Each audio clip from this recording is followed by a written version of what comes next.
সুপ্রিয় শিক্ষার্থীবৃন্দ, আসসালামু আলাইকুম। কনসেপ্ট টিউটোরিয়াল হাবের অনলাইনে ক্লাসের পক্ষ থেকে আপনাদের সবাইকে শুভেচ্ছা। আশা করি আপনারা সবাই ভালো আছেন। গত ক্লাসে আমরা আলোচনা করেছিলাম হচ্ছে ক্লোজ নিয়ে, প্রিন্সিপাল ক্লোজ, সাবঅর্ডিনেট ক্লোজ এবং কোঅর্ডিনেট ক্লোজ। আশা করি আপনারা ওগুলো খুব ভালোভাবে বুঝতে পারছেন। যদি আপনাদের কোনো প্রশ্ন থেকে থাকে বা যদি আপনারা কোনো কিছু না বুঝে থাকেন তাহলে অবশ্যই আমাদেরকে কমেন্ট বক্সে জানাবেন, আমরা অবশ্যই আপনাদের প্রশ্নের উত্তর দিয়ে দিব। তো আজকে আমরা আলোচনা করব হচ্ছে সিম্পল কমপ্লেক্স কম্পাউন্ড। তো আমরা কিন্তু আজকে সিম্পল কমপ্লেক্স কম্পাউন্ডের রুলস নিয়ে আলোচনা করব না। সিম্পল কি, কাকে বলে, চেনার উপায়, কমপ্লেক্স কি, কাকে বলে, চেনার উপায় এবং কম্পাউন্ড কি, কাকে বলে, চেনার উপায়, এগুলো সম্পর্কে আজকে আমরা জানবো। চলুন তাহলে আমরা এগুলো সম্পর্কে জানি আজকে। তো আমরা প্রথমেই লিখেছি সিম্পল কমপ্লেক্স কম্পাউন্ড। সেন্টেন্সের হচ্ছে এই তিনটা প্রকারভেদ এবং এই সিম্পলের বাংলা অর্থ হচ্ছে সরল বাক্য।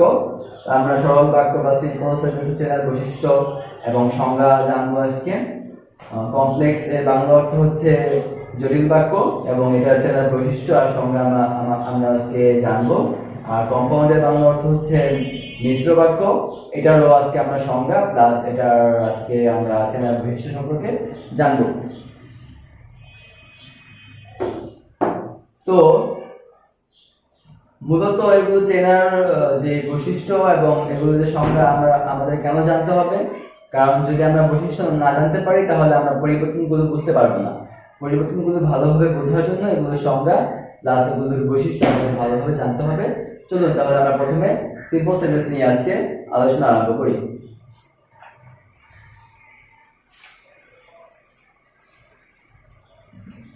সিম্পল সেন্টেন্স, সরল বাক্য। বাক্যটা দেখতে যেমন সরল, আসলে বাক্যটা মূলত এমন সরলই এবং অনেক সহজ যদি আপনারা সেটা বুঝতে পারেন। আমরা এখন সংজ্ঞা লিখে দিব।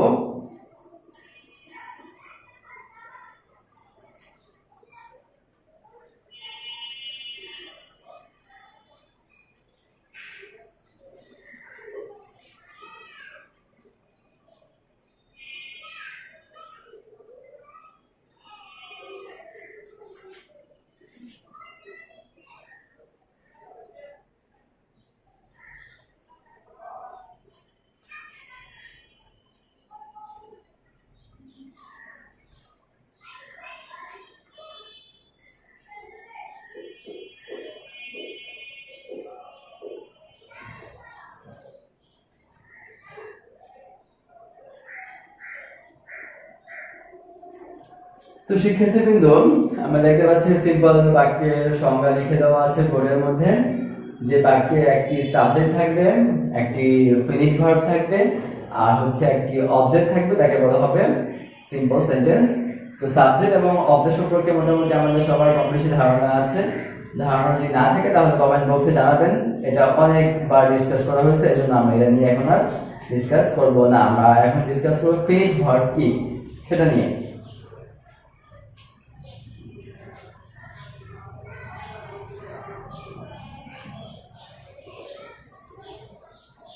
আমরা এখন জানবো ফিনিট ভার্ব কি, কাকে বলে এবং আমরা एग्जांपल দিব যাতে করে আপনাদের বুঝতে সুবিধা হয়।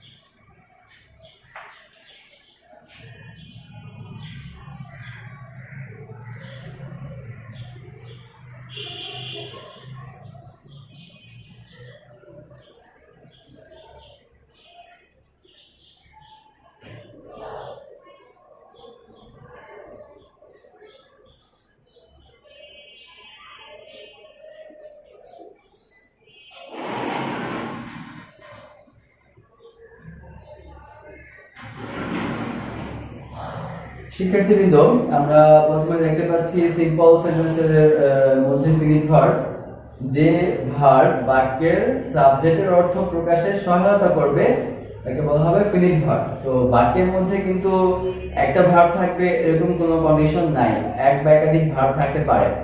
কিছু কিছু ভার্ব সরাসরি সাবজেক্টকে সাহায্য করবে তার অর্থ প্রকাশে, আবার কিছু কিছু ভার্ব সাহায্য নাও করতে পারে। আমরা एग्जांपल দিচ্ছি আই গো টু স্কুল, এখানে গো আই সাবজেক্টের অর্থ প্রকাশে সাহায্য করছে, এজন্য গো হচ্ছে এখানে ফিনিট ভার্ব। আবার আমরা দেখতে পাচ্ছি রিড, টু রিড দেওয়া আছে লাস্টে, সে কিন্তু বাক্যের সাবজেক্টের অর্থ পূরণে সাহায্য করছে না, তার মানে এটা ফিনিট ভার্ব না, নন ফিনিট ভার্ব। তা আমাদের আলোচনা ফিনিট ভার্ব নিয়ে, আরেকটা প্রকার আছে নন ফিনিট ভার্ব, এটা আমরা অন্য ক্লাসে ডিসকাস করব। তো ফিনিট ভার্ব বলতে মূলত কি বোঝায়, যে ভার্ব বাক্যের সাবজেক্টের অর্থ প্রকাশে সহায়তা করে তাকে বলা হবে ফিনিট ভার্ব। আশা করি ফিনিট ভার্ব কি আপনারা সেটা ভালোভাবে বুঝতে পারছেন। আমরা পরবর্তী ডিসকাশনে চলে যাব। তো আমরা সিম্পল সেন্টেন্সের ডিসকাশন আলোচনা আরেকবার করতেছি, যে বাক্যে একটি সাবজেক্ট থাকবে, একটি ফিনিট ভার্ব থাকবে ও একটি অবজেক্ট থাকবে, তাকে বলা হবে সিম্পল সেন্টেন্স। আমরা সংজ্ঞা পেলাম। বৈশিষ্ট্য কি আমরা এখন লিখব না, সিম্পল এবং কমপ্লেক্স আর কম্পাউন্ড এই দুইটা ভালোভাবে আলোচনা করার পর আমরা সিম্পলের বৈশিষ্ট্য বলবো, কারণ সিম্পলের এক্সাক্ট কোনো বৈশিষ্ট্য নেই। কমপ্লেক্স আর কম্পাউন্ডের বৈশিষ্ট্য বাদে বাকি যে সমস্ত বৈশিষ্ট্যগুলো আছে ওগুলোই সিম্পলের বৈশিষ্ট্য হিসাবে গণ্য করা হবে, কারণ কমপ্লেক্স আর কম্পাউন্ডের এক্সাক্ট বৈশিষ্ট্য আছে, তো ওগুলো বাদ দিয়ে যে বৈশিষ্ট্যগুলো থাকবে এগুলো হচ্ছে সিম্পলের বৈশিষ্ট্য। চলুন আজকে আমরা কমপ্লেক্স সেন্টেন্স নিয়ে আলোচনা করি।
যে ধরনের বাক্যে এই ওয়ার্ডগুলো থাকবে, who, which, what, that, how, where, when, though, although, যদি কোনো বাক্যে এই ওয়ার্ডগুলো থাকে ওই বাক্যটা অবশ্যই কমপ্লেক্স।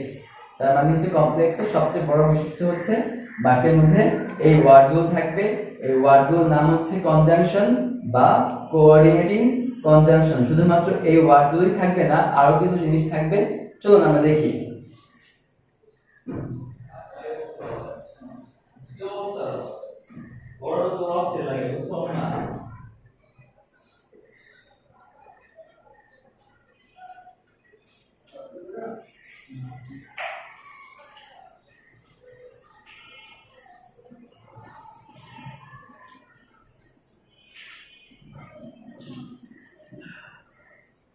এবং কমপ্লেক্স সেন্টেন্সের আরেকটি বড় বৈশিষ্ট্য হচ্ছে কমপ্লেক্স সেন্টেন্সে দুটো ক্লোজ থাকবে, একটা প্রিন্সিপাল ক্লোজ থাকবে এবং আরেকটি সাবঅর্ডিনেট ক্লোজ থাকবে। কখনোই দুটো সাবঅর্ডিনেট ক্লোজ থাকবে না, বা কখনো দুইটাই প্রিন্সিপাল ক্লোজ থাকবে না। একটা প্রিন্সিপাল থাকতেই হবে এবং আরেকটা সাবঅর্ডিনেট ক্লোজ থাকতে হবে, এবং একটা প্রিন্সিপাল আর একটা সাবঅর্ডিনেট ক্লোজ যুক্ত থাকবে এই সমস্ত ওয়ার্ডগুলোর মাঝে।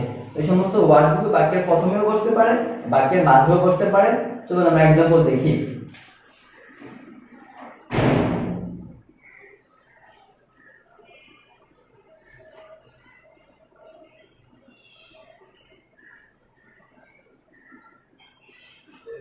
When I was ill I could not eat, তাহলে নিঃসন্দেহে এটা কোন সেন্টেন্স?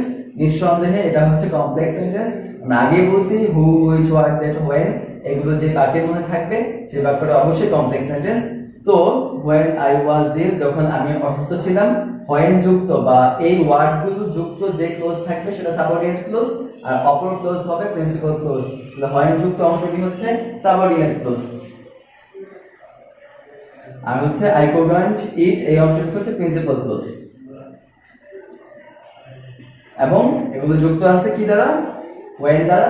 বাক্যে এখানে প্রথমে দেওয়া আছে আবার বাক্যের মাঝেও থাকতে পারে। যেমন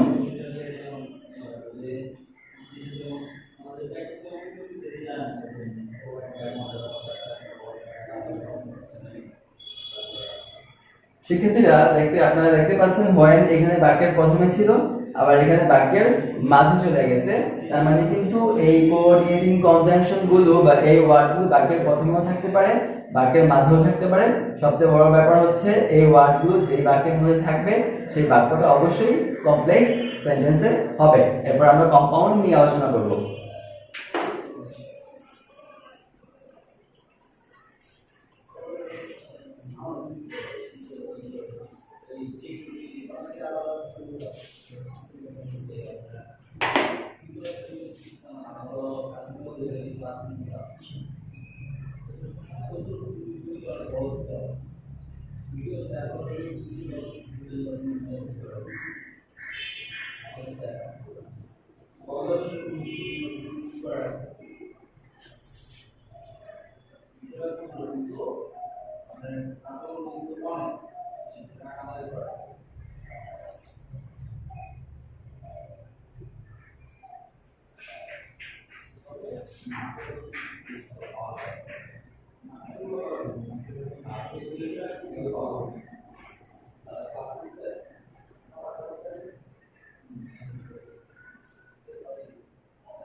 তো আমরা কমপ্লেক্স সেন্টেন্সের সংজ্ঞা পেয়েছিলাম, যেখানে দুটি ক্লোজ থাকবে, একটা প্রিন্সিপাল ক্লোজ মানে সাবঅর্ডিনেট ক্লোজ। চেনার বৈশিষ্ট্য পেয়েছিলাম হু, হুইচ, হোয়াট, দ্যাট, ওগুলো। আর কম্পাউন্ড সেন্টেন্সের সংজ্ঞা হচ্ছে যেখানে দুটি প্রিন্সিপাল ক্লোজ থাকবে এবং চেনার বৈশিষ্ট্য হচ্ছে অ্যান্ড, বাট, অর আর সো দ্বারা যুক্ত থাকবে এবং দুই পাশে দুটাই প্রিন্সিপাল ক্লোজ থাকবে। প্রিন্সিপাল ক্লোজ কি, সাবঅর্ডিনেট ক্লোজ কি, এগুলো কিন্তু আমরা আগেই বলছিলাম। প্রিন্সিপাল ক্লোজ মানে মূলত সাবজেক্ট, ভার্ব এবং অবজেক্ট, এটা পূর্ণাঙ্গ বাক্যকে বোঝানো হয়। আমরা एग्जांपल দেখব।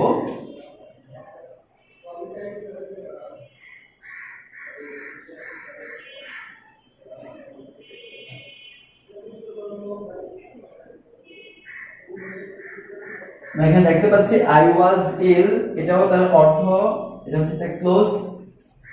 আই কুডন্ট ইট, এটা হচ্ছে আরেকটা ক্লোজ। I was ill, এই ক্লোজের সাহায্য ছাড়া তার অর্থ প্রকাশ করতে পারছে, তার মানে এটা প্রিন্সিপাল ক্লোজ। আবার I couldn't eat, আমি খেতে পারিনি, সেও তার অর্থ এই ক্লোজের সাহায্য ছাড়া প্রকাশ করতে পারছে, তার মানে এটাও প্রিন্সিপাল ক্লোজ। দুটো প্রিন্সিপাল ক্লোজ যুক্ত হয়েছে কি দ্বারা? and দ্বারা। এবং যদি দুটো প্রিন্সিপাল ক্লোজ and দ্বারা যুক্ত হয়ে থাকে এবং দুই পাশে দুটো প্রিন্সিপাল ক্লোজ থাকে, সেই ক্ষেত্রে তাকে বলা হবে কম্পাউন্ড সেন্টেন্স বা মিশ্র বাক্য। এই সিম্পল কমপ্লেক্স কম্পাউন্ডের মধ্যে আমরা কমপ্লেক্সের এক্সাক্ট বৈশিষ্ট্য পাইলাম, হু, হুইচ, হোয়াট, দ্যাট, এগুলো থাকবে এবং দুইটা ক্লোজ, একটা প্রিন্সিপাল, একটা সাবঅর্ডিনেট। আর কম্পাউন্ডে পাইলাম হচ্ছে দুইটা প্রিন্সিপাল ক্লোজ থাকবে এবং and, but, or so, and, but, or so এগুলো বেশিরভাগ সময় বাক্যের মাঝেই থাকবে।